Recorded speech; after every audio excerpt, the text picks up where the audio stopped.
Drones evolving from war machines to farming friends. Drones have an interesting history that goes back to the late 19th century. The journey began in 1898. It started with Nikola Tesla, a famous inventor known for his work with electricity. He demonstrated a radio-controlled boat at an exhibition. This event marked one of the first uses of remote-controlled technology and opened up possibilities for creating unmanned vehicles. The idea for drones started to take shape during World War I. In 1916, a British engineer named Archibald Lowe developed the Reston Proctor aerial target. This was one of the first aircraft without a pilot, and it was designed specifically for military purposes.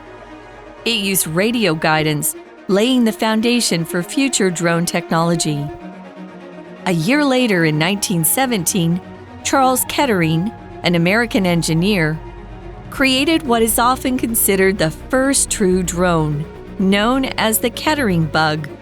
This was an unmanned aerial torpedo that could carry bombs to a target, making it a powerful military tool.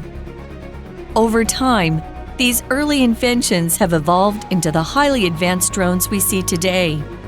From military operations to everyday tasks, drones have become an increasingly important tool in many areas of human life. Welcome back to English for You, everyone. I'm Adam. And I'm Elsie. And in our first article, we have learned drones are not only used for, taking photos or videos, but they also play crucial roles in farming, rescue operations, and package delivery across various industries. Yeah, true. But Adam, I've been thinking drones might go back further. When we realize it's fascinating to consider how long people have been experimenting with flying technology. That's true, right? I wonder what the earliest versions of drones look like and, how they were used compared to, today's drones. Right, so today we'll take a deeper look into drones. All right, well, let's get started into our article, everyone. It says, drones have an interesting history that goes back to the late 19th century. There we see the phrase, go back to something. And that is to trace the origins of something to a particular time or place. It means to refer to an earlier point in time or history. Go back to something 指的就是追溯到点点点，后面可能会加一个时间。那无人机呢，有着有趣的历史，可以追溯到19世纪末的这个时间。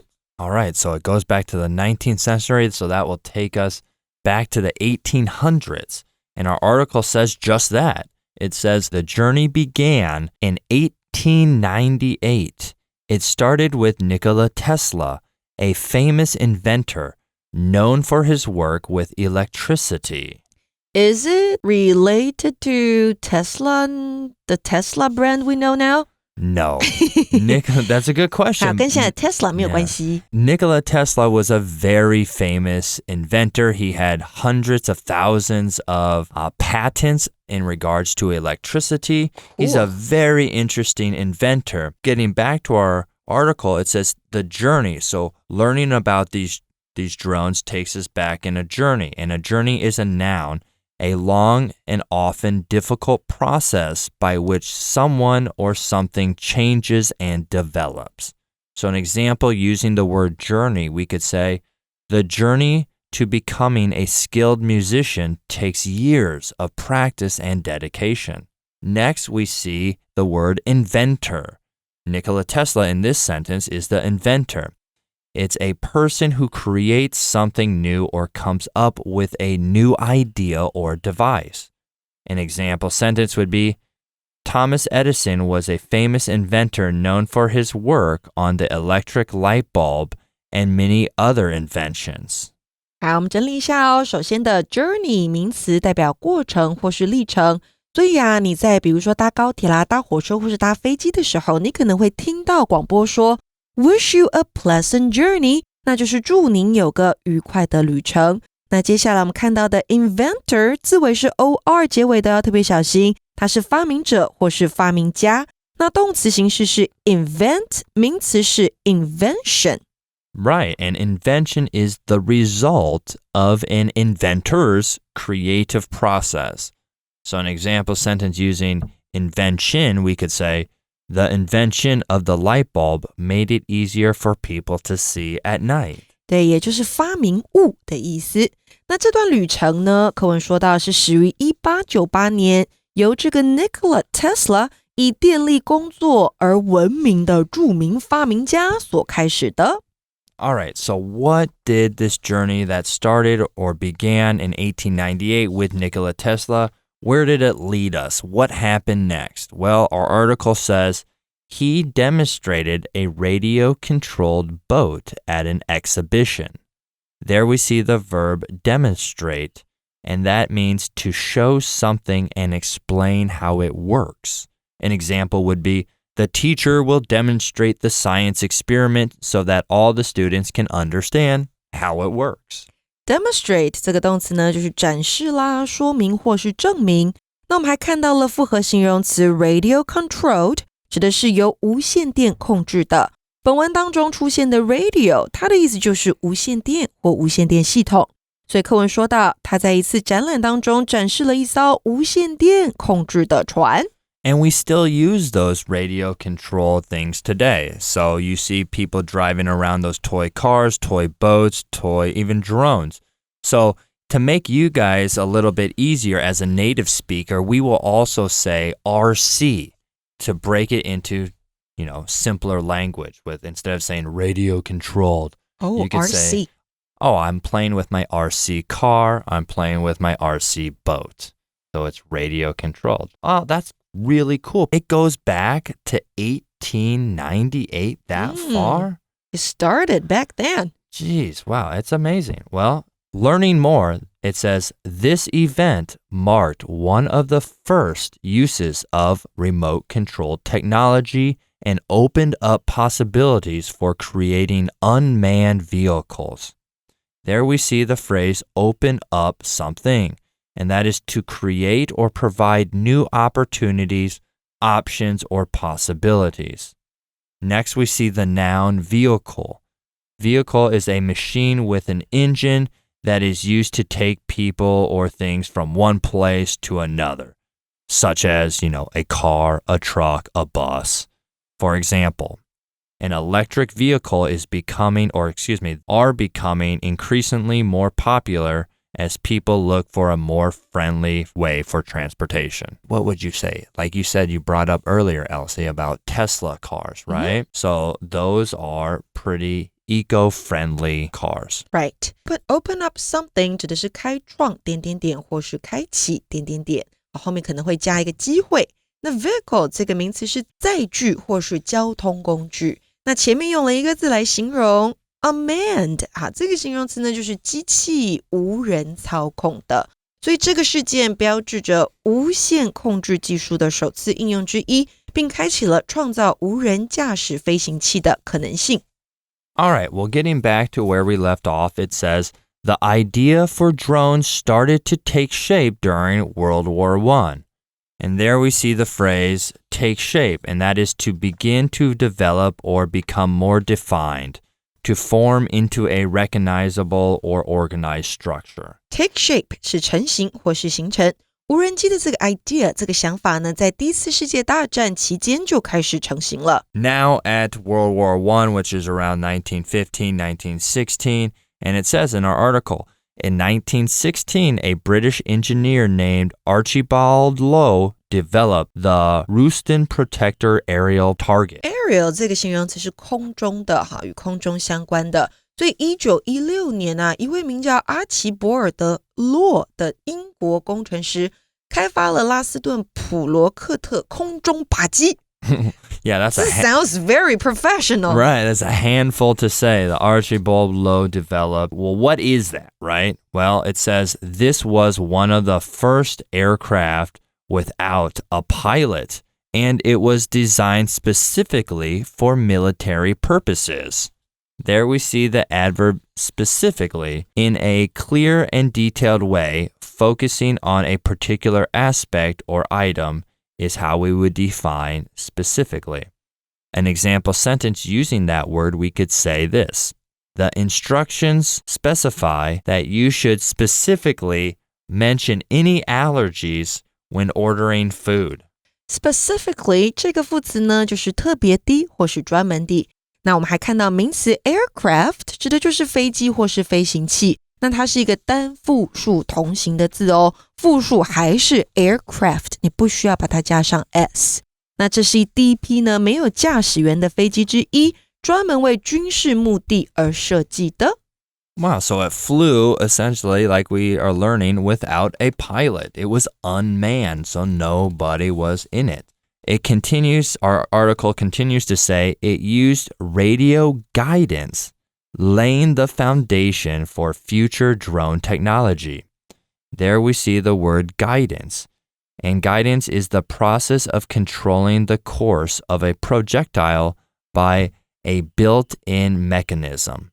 So an example sentence using guidance, we could say, the rocket's guidance system helped it stay on track and reach its intended target accurately. Guidance 这个名词是飞弹或是飞行器的导向，那 foundation 它也是个名词，是基础，所以当我们说 lay the foundation 或是 foundations for something， 那就是为点点点打下基础。它使用无线电引导，为未来的无人机技术奠定了基础。All right, wow, so this was all done in 1916, and in jumping back to our article, it says, a year later, in 1917, Charles Kettering, an American engineer, created what is often considered the first true drone, known as the Kettering bug. There we see the phrase, be known as something, to be recognized or identified by a particular name or title. Be known as something 那就是被称作点点点，在这个用法当中，主词你可以加上人或者是地方都可以。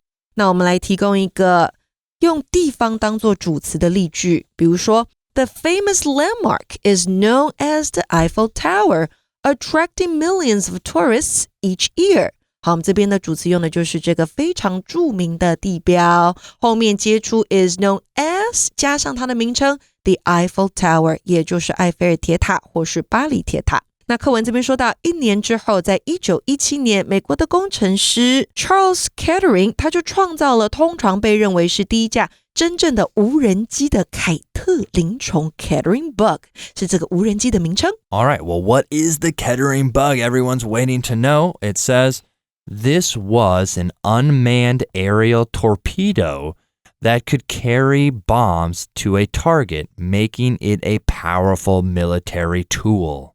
Torpedo 这个名词是鱼雷，所以这是一种无人驾驶的空中鱼雷，可以携带炸弹攻击目标，使其成为一种强大的军事工具。Wow, just think this was done over 100 years ago now. Yeah. All this technology. This is incredible. Learning more about this, our next sentence says, over time, these early inventions have evolved into the highly advanced drones we see today. 这里看到 evolve 这个动词，解释为逐步发展。那在课文当中用的是现在完成式 have evolved into 后面加上名词，那就代表逐步发展成为点点点。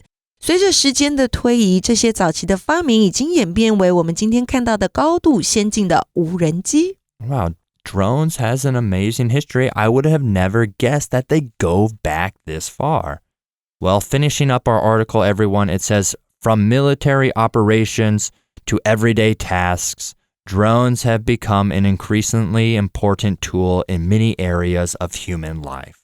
从军事行动到日常任务，无人机已经成为许多人生活当中越来越重要的工具了。那这边看到的 area， 它指的是领域或是方面。